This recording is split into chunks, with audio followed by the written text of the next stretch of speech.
Hello guys, have you ever wondered why no matter how much you try to move forward, your mind keeps dragging you back into old memories or old mistakes and old problems? It's almost like you're trying to walk towards something new, but a part of you keeps holding on to what already happened. Neville said this is exactly why so many people never see real change in their lives. He said that there is a secret shift, one that requires you to stop giving life to the old story and start living from the feeling of what you actually want. It sounds simple, but it's deeper than most people realize. In this lesson, I'm going to explain what Neville really meant by this shift and why looking back keeps you stuck in the same patterns, and how to finally claim the identity of the person that you want to be. So keep watching this video till the end and you will see why this teaching is not just about positive thinking, but about unlocking a whole new way of being, a great power within you.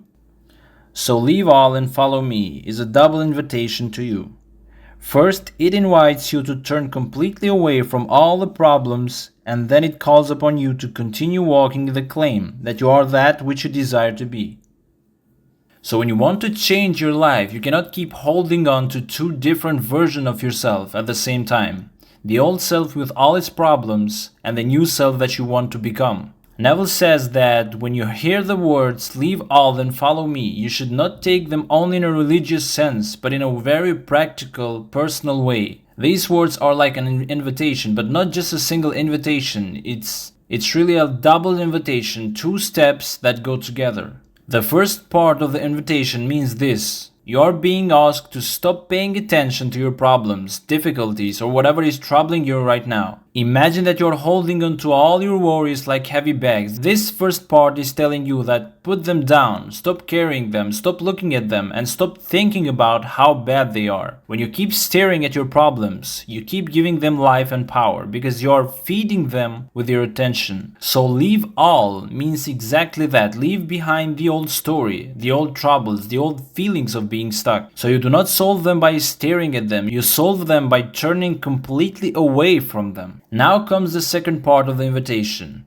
After you turn away from all the problems, you are not left empty or lost. Instead, you are asked to begin walking forward in a new direction. This means that you start to accept, you claim, and live in the belief that you are already the person that you want to be. So you act as though your desire is already fulfilled. You do not just daydream about it from a distance. You begin to walk in it, to carry yourself as if it's already your reality. For example, if your desire is to be successful, the second part of the invitation is telling you that you stop saying, I hope I will be successful one day. Instead, you start saying and feeling, I already am successful, and move through life with that new inner attitude. If your desire is to be healthy, you no longer go around identifying yourself as a sick person waiting for help. Instead, you begin identifying yourself as already healthy. So the phrase continue walking in the claim means that you do not just say it once and forget about it. Don't just imagine it for a few minutes and then go back to the old you. It means keep on walking, keep on moving, keep on living with that inner truth that I already am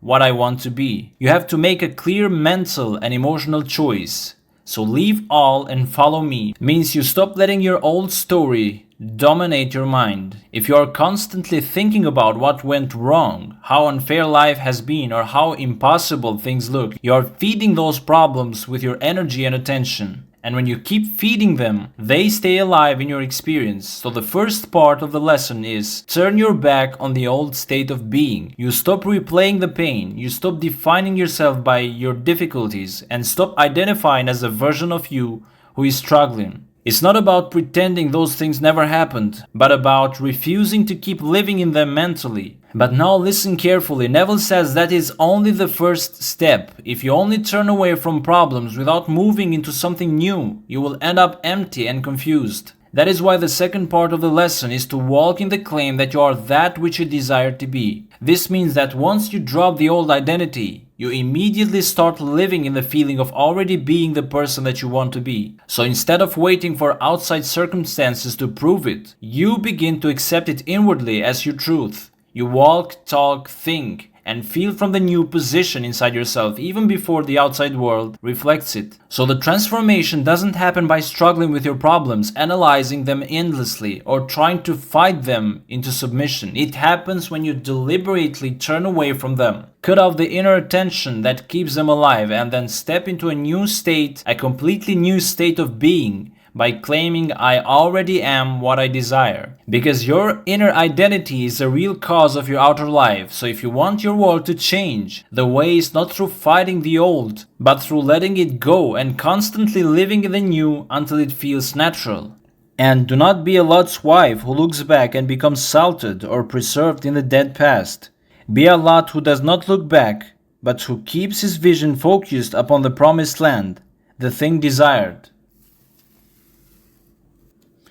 Do this, and you will know that you have found the master magician, making the unseen the seen, through the command, I am that. So if you want to grow, change, or create something new in your life, you cannot keep turning your mind back to the way things used to be. Many people fail to move forward because even though they say they want change, they are still emotionally attached to their old life, their old problems, or their old self-image. They keep replaying memories of what went wrong. They keep reminding themselves of how unfair life has been, or they keep identifying themselves as the same person who struggled, who failed, or who was hurt. The danger in doing that is that you end up getting stuck in the old version of yourself. You preserve it inside your mind and emotions, and because your outer life always follows your inner state, you keep reliving the same conditions over and over again. So when you try to change your life, there is a strong temptation to keep looking backward at the way things used to be. The mind has a habit of replaying old experiences, old disappointments, old failures, and old pains. It's almost automatic. We remember how badly something went, or how unfair life felt,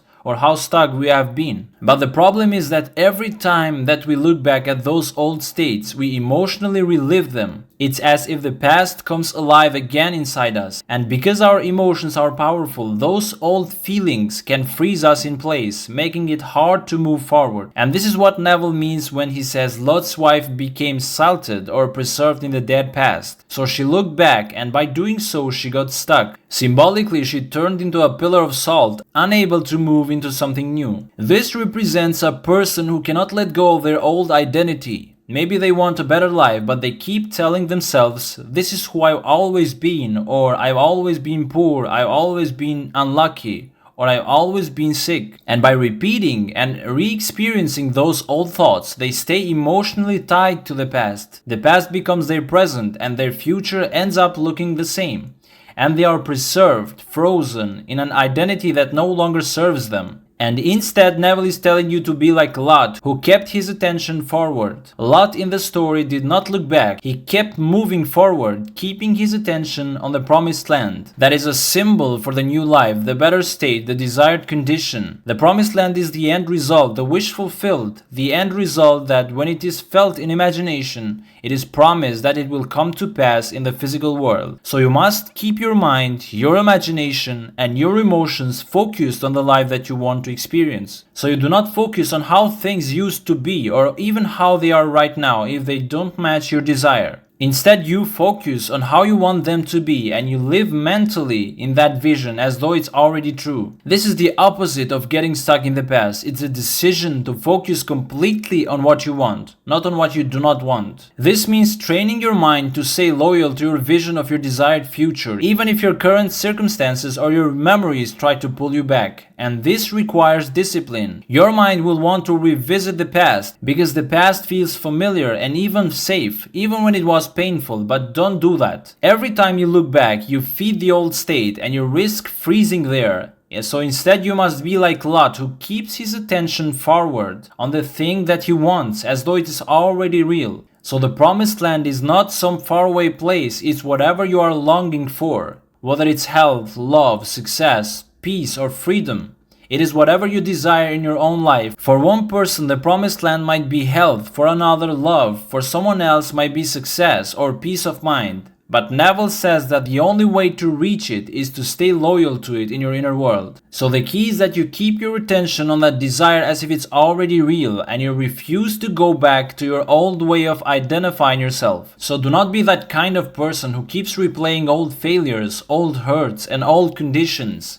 That only traps you in them. But be the kind of person who refuses to look back and instead keeps your mind, your emotions, and your imagination fixed on the life that you want. This is how you move into something new. And when you stop looking back at your old life and instead you keep your mind focused on the new life that you want, something powerful begins to happen inside you. You will discover the creative power inside your mind, the part of you that has authority, the part of you that actually shapes your experience of life. And most people do not realize they have this power, so they let life happen to them, reacting to circumstances instead of creating new ones. But Neville says that once you commit to living in your desired state, you wake up to the fact that this creative power has always been inside you. And he calls this inner power the master magician. Why? Because it can take something that does not yet exist in the outer physical world, something invisible, something unseen, and it will bring it into visible form. Just like a magician seems to pull something out of nowhere. Your imagination and your belief can pull experiences out of what looks like nothing and make them part of your real life. So once you practice keeping your attention away from the past and focused on your desire as if it's already true, you will discover your true creative self.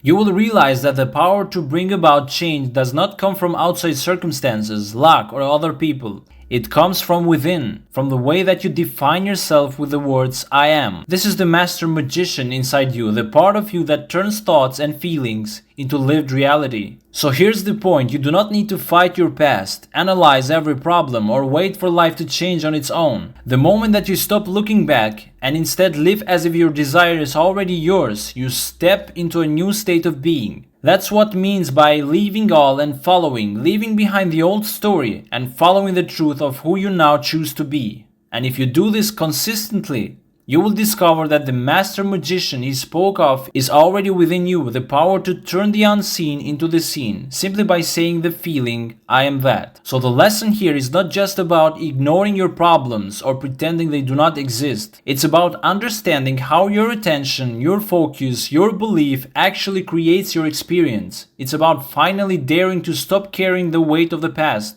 and to step fully into the identity of the person that you choose to be right now. Because the truth is, your future is not waiting somewhere out there, it's waiting inside you in the story that you choose to tell yourself today. The only real question is, will you keep holding on to what's dead, or will you allow yourself to walk into what's alive, the life that you truly desire? Okay guys, that's it for this video and I hope you like it and see you in another one.